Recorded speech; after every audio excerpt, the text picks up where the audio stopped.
I found a burner phone taped under our baby's car seat, and the messages inside imply my husband isn't who he says he is. I'm locked in the bathroom with the shower running so my husband, Philip, doesn't hear me typing. We have been married for 5 years, together for 7. We have a beautiful 2-year-old daughter, Lily. Our life is boring in the best possible way. We live in a suburb, drive sensible cars, and spend our weekends at the park or Home Depot. Philip is an accountant. He is the most predictable, gentle man I have ever met. Or at least, I thought he was. This afternoon, I decided to do a deep clean of my car because Lily had spilled an entire bag of goldfish crackers in the back seat. I took the car seat out to vacuum the crevices. When I lifted the base, I saw something shiny stuck to the underside of the plastic, right where it latches into the car. It was duct tape. Silver, heavy-duty duct tape holding a small, black flip phone against the bottom of the safety seat. My stomach dropped. I thought maybe it was a GPS tracker. I've read horror stories about those. But when I peeled it off, it was definitely a cheap prepaid phone. It wasn't turned off. It was on silent. My hands were trembling as I flipped it open. There were no contacts saved. Just a log of texts to one number. I opened the messages. The most recent one was from 2 hours ago. It read, "The perimeter is compromised. You have 48 hours to liquidate. Do not bring the civilians." I felt like I was going to throw up. Civilians? Does he mean me? Does he mean Lily? I scrolled up. There were messages going back 3 months. Things like transfer complete. The account is clean, and she's asking too many questions about the trip to Chicago. Stick to the script. I froze. 3 months ago, Philip went to Chicago for a tax conference. He called me every night. He sent me photos of deep dish pizza. I never asked too many questions, just the normal stuff a wife asks. Why would he need a script? I put the phone back exactly where I found it and taped it up. I needed to act normal until I figured out what the hell was happening. When Philip came home an hour later, he kissed me on the cheek and asked what was for dinner like nothing was wrong. I looked at his face, the same face I wake up to every day, and I felt a wave of nausea so strong I had to run to the bathroom. He stood outside the door and asked if I was okay, his voice sounding so concerned, so loving. I told him it was just a stomach bug and to please check on Lily. I'm terrified. I don't know who this man is. Liquidate? Civilians? It sounds like something out of a movie, but this is my life. He's in the living room right now watching Bluey with our daughter. What do I do? Do I confront him immediately? Do I take the phone to the police? I'm scared that if I confront him and he's involved in something dangerous, I might put Lily at risk. But if I don't say anything, what happens in 48 hours? Commenter 1. OP, listen to me very carefully. Do not confront him. If he refers to you and your child as civilians, he has compartmentalized you away from whatever dark reality he's living in. If you confront him, you break that barrier, and you become a liability. You need to get that phone, take photos of every single message, and put it back. Then you need to pack a go bag quietly. Documents, cash, essentials. Act normal, but be ready to bolt. Commenter 2. This gave me chills. Liquidate usually means getting rid of assets, but in this context, it could mean anything. The fact that the phone was on the car seat, something you use every day, is bold. He's hiding in plain sight. You need to check your bank accounts immediately. If he's planning to run, he might drain your funds. Don't use your own phone to call the police if you think he might be monitoring you. Go to a neighbor's or a public place. Commenter 3. I'm a lawyer, but not yours. This sounds like organized crime or witness protection gone wrong. If he's keeping a burner phone under a child's seat, he's desperate to keep it close but hidden. You said the text mentioned 48 hours. You don't have time to play detective. Grab the kid, grab your passports, and go to your parents' house or a hotel paid for with cash. Do not let him know you are leaving. Update 12 hours later. I didn't sleep at all last night. I lay in bed next to Philip, listening to his breathing. It was slow and rhythmic, the sleep of a man with a clear conscience, or a man who is a sociopath. Every time he shifted, my heart hammered against my ribs. I kept replaying the comment about being a liability. I waited until I was sure he was in a deep sleep, around 3 a.m. I crept out of bed and went to the garage. I needed to see that phone again. I needed to be sure I hadn't hallucinated the whole thing. I opened the back door of my car and reached under the car seat. My fingers brushed against the plastic. The phone was gone. Panic, cold and sharp, washed over me. I felt around frantically. Maybe it fell? Maybe I didn't take it back well enough? I checked the floor mats. I checked under the driver's seat. Nothing. The duct tape residue was still there, sticky against my fingertips, but the device was gone. I went back inside, trying to keep my breathing quiet. As I walked past the kitchen, I saw a faint light coming from the crack under the basement door. Philip's man cave is down there. He usually just plays video games or watches sports. I stood at the top of the stairs, straining to hear. I heard a low murmur. He was talking to someone. I crept down 2 steps. The wood creaked. I froze, holding my breath until my lungs burned. The talking stopped instantly. Silence stretched out for what felt like 10 minutes. Then, I heard Philip's voice, but it sounded different. Harder. Deeper. I heard him say that he had sanitized the vehicle. He said that the timeline had to be accelerated because the environment is becoming unstable. I scrambled back up the stairs on my hands and knees, terrified he would come out and see me. I jumped back into bed and pulled the covers up to my chin, feigning sleep. 5 minutes later, Philip slid into bed beside me. He didn't just lie down. He leaned over and hovered above me, I could feel his heat. I kept my eyes shut, focusing on keeping my eyelids relaxed, praying he couldn't hear my heart pounding like a drum in my ears. He whispered my name, Estrella. I didn't move. I let out a soft, sleepy snore. He stayed there for another moment, then lay back down. This morning, he was up before me. When I came into the kitchen, he was making pancakes. He looked energized. He told me that he had a surprise. He said that work was sending him on a last-minute auditing trip to Seattle for a week, and he wanted us to come with him. He said we leave tomorrow morning. I already booked the tickets, he said, smiling that boyish smile I used to love. It'll be a nice getaway. Just us. I felt the blood drain from my face. Seattle? Or is he trying to get us to a second location? The text said, do not bring the civilians, but now he wants us to come? Did plans change because he suspects I know? I told him that sounded amazing, but I had to check with my mom about watching our dog. I went to the bathroom and checked our bank accounts on my phone like one of you suggested. The savings account is empty. $30,000, gone. I checked the transaction history. It wasn't transferred. It was withdrawn in cash in 3 separate transactions over the last week from different branches. I am currently at the park with Lily. I told Philip the first needed to get her out of the house so he could pack. I have my purse, our passports, and about $200 in cash. I don't know if I should run now. If I run, he'll know I know. If I go back to the house, untrapped. He drained the accounts. He wants to take us to Seattle tomorrow. If I just disappear right now, he will hunt me down, won't he? How do I disappear with a toddler when he has all our money? Should I go to the bank and demand to see the security footage of him withdrawing the money to show the police? Or is that wasting time? Commenter 1. Do not go back to that house. The Seattle trip is a trap. The text said do not bring civilians, and now he is bringing you. That means the plan changed, and not in your favor. He realized the phone was compromised, or he senses you're suspicious. He drained the money so you can't leave. Go to a women's shelter immediately. They have resources for this. Do not go to your parents. That's the first place he will look. Commenter 2. The sanitized the vehicle comment confirms he moved the phone because he suspected it was found. He tested you last night by whispering your name. He knows. You are in immediate danger. Forget the money. Money can be replaced. You and Lily cannot. Go to the nearest police station and tell them your husband has drained your assets and you believe he is trafficking you or kidnapping you. Use those words. It triggers a different response. Commenter 3. This is terrifying. He isn't an accountant. OP,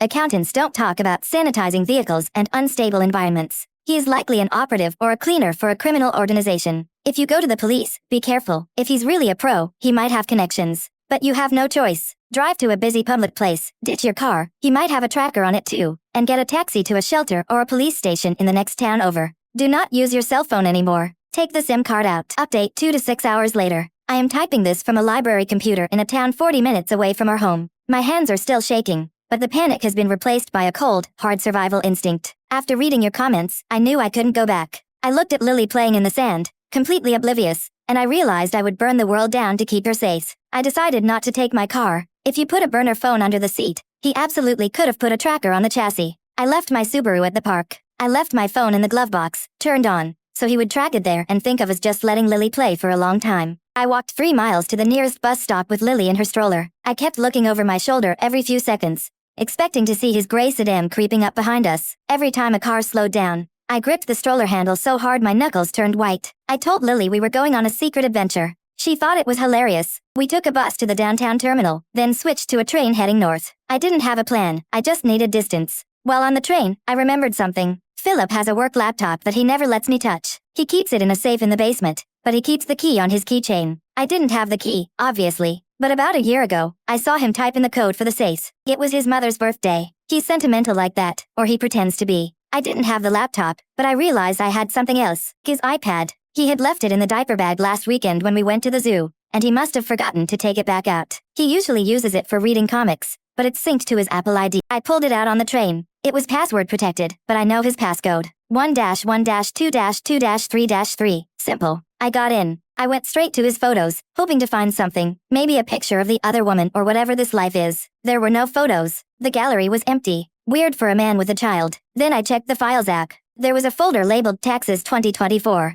I opened it. It wasn't taxes. It was a collection of PDFs. I opened the first one. It was a dossier, a background check. On me. There were photos of me from college. Photos of me at my first job. Photos of me walking into my apartment building 5 years before I met him. There was a detailed log of my daily routine from before we started dating. I scrolled through the other files. There was one for my parents, one for my sister, and then, at the bottom, a file labeled Assignment Parameters, Project Hearth. I felt like I was reading a script for a twisted reality show. The document outlined a mission objective: establish long-term cover, infiltrate target demographic, await activation. I am the cover. I am not his wife. I am his camouflage. He married me, had a child with me, and built this entire life just to look like a normal suburban dad so he could do whatever it is he actually does. And the text message? The perimeter is compromised. He knows I found the phone. Or he knows someone is onto him. I got off the train at the next stop. I found this library. I needed to tell someone, so I'm updating this. I tried to log into our bank account again from the library computer to see if there was any activity.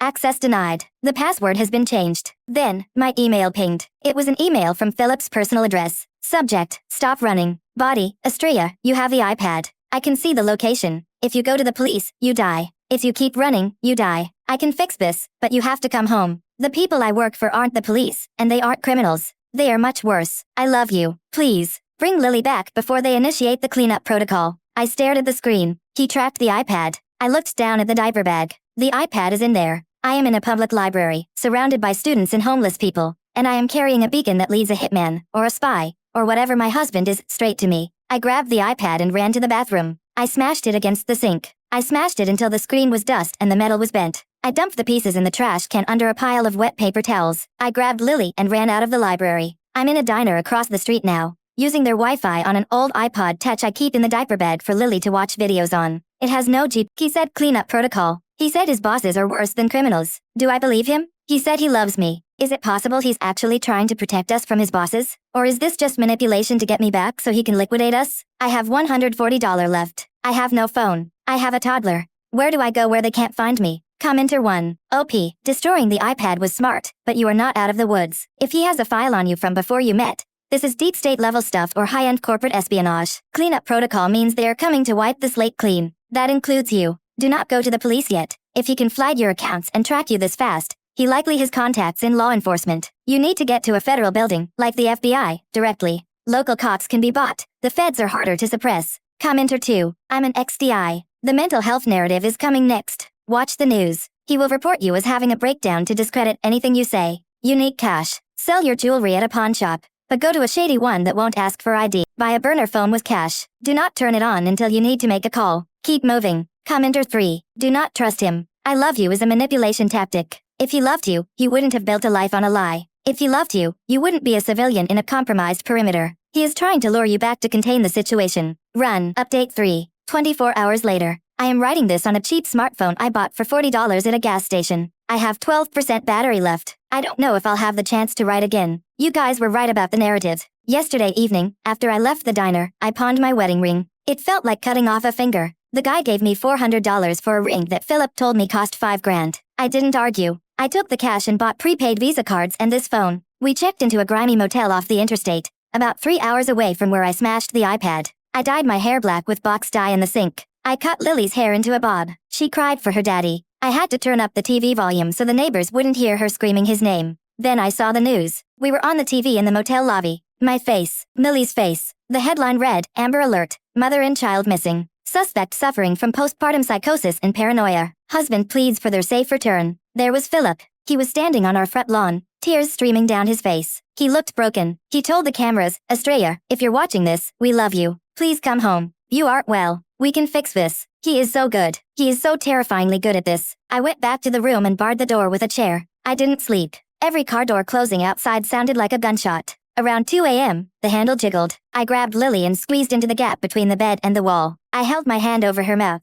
The lock clicked. It wasn't forced. Someone had a key. The door creaked open. I saw heavy boots, black tactical pants. A man walked in. It wasn't Philip. This man was huge. He held a pistol with a suppressor, a long, black tube on the end. He didn't call out my name. He didn't check the bathroom. He walked straight to the bed and fired 2 shots into the lump of pillows I had arranged to look like bodies. Sweat. Sweat. I screamed. I couldn't help it. The man turned toward the sound, raising the gun. Then, the window shattered. Glass exploded inward. A figure leaped through the broken pane, tackling the gunman. They crashed into the dresser. The gun skittered across the floor. It was Philip. He was wearing a dark hoodie and jeans. He looked wild. He pulled a knife from his belt in. I can't describe the violence. It was efficient. It was mechanical. In 3 seconds, the gunman was on the floor, gurgling, blood pooling on the cheap carpet. Philip stood up, panting. He looked at me. He didn't look like my husband. He looked like a soldier. Grab the kid, he said. His voice was ice cold. There's a second team 2 minutes out. You sent him. I screamed, pressing myself against the wall.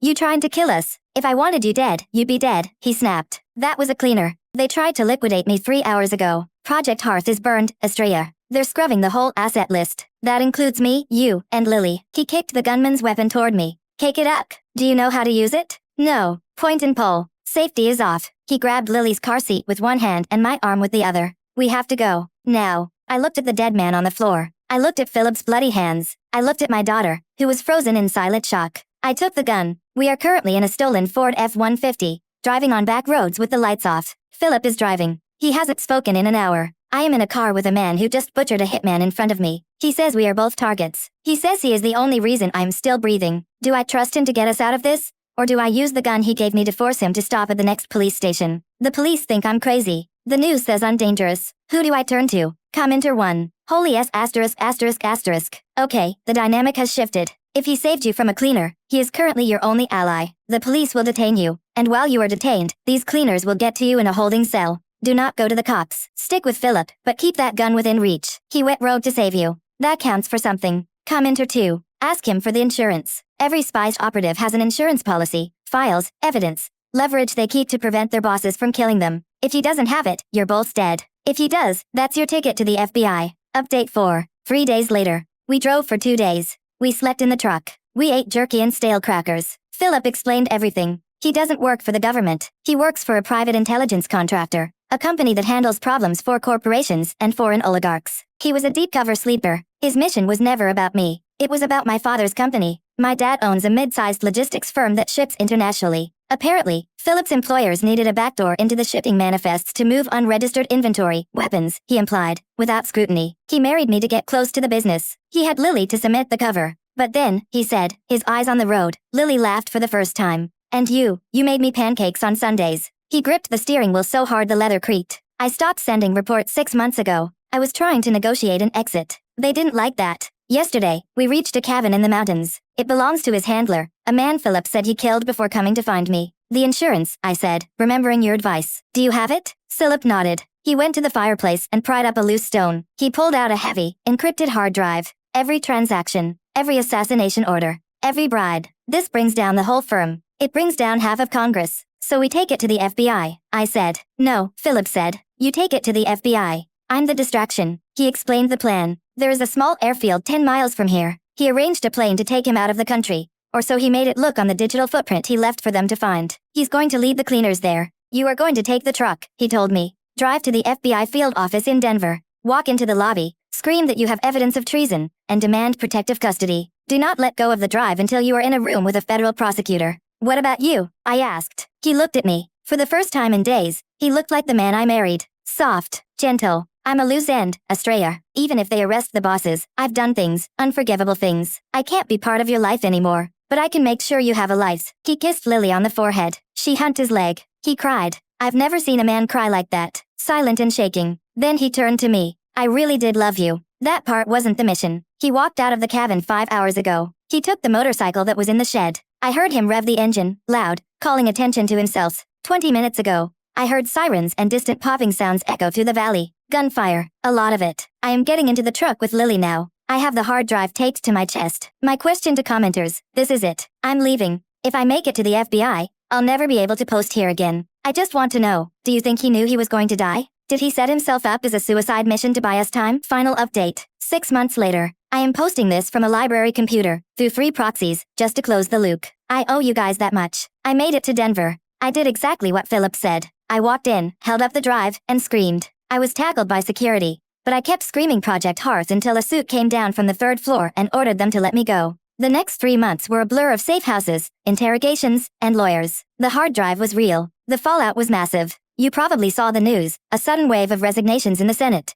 a defense contractor raided by the DOJ, several accidental deaths of high-profile CEOs. That was us. That was Philip's insurance. I am in witness protection now. We live in a small town in the Midwest. I have a new name. Lily has a new name. We have a quiet nice. I work in a bakery. They told me Philip died in the shootout at the airfield. They said the body was burned beyond recognition, but dental records matched. They showed me a photo of a charred watch, the one I gave him for our first anniversary. I grieved. I mourned the man he pretended to be, and I mourned the man he actually was. But yesterday, something happened. I was at the playground with Lily. She's 3 now. She was digging in the sandbox. I looked away for a second to check my phone. When I looked back, there was a small, plastic toy soldier sitting on the edge of the sandbox, right next to her. It wasn't there before. I picked it up. It was a cheap, green army man, but on the bottom of the base, scratched into the plastic with a needle, were the numbers 112233, the passcode to his iPad, the code he used for everything. I spun around, scanning the park. I saw a man in a gray maintenance uniform walking away, limping slightly on his left leg. He was wearing a hat, pulled low. He didn't look back. He just kept walking until he disappeared around the corner. My heart stopped. He's alive. He's out there. He's watching. I don't know if I should be terrified or relieved. I don't know if he's staying away to protect us, or if he's waiting for the heat to die down so he can come back. But tonight, for the first time in 6 months, I'm going to leave the window cracked open just a little bit. And bye. Philip, if you're reading this, thanks for the pancakes.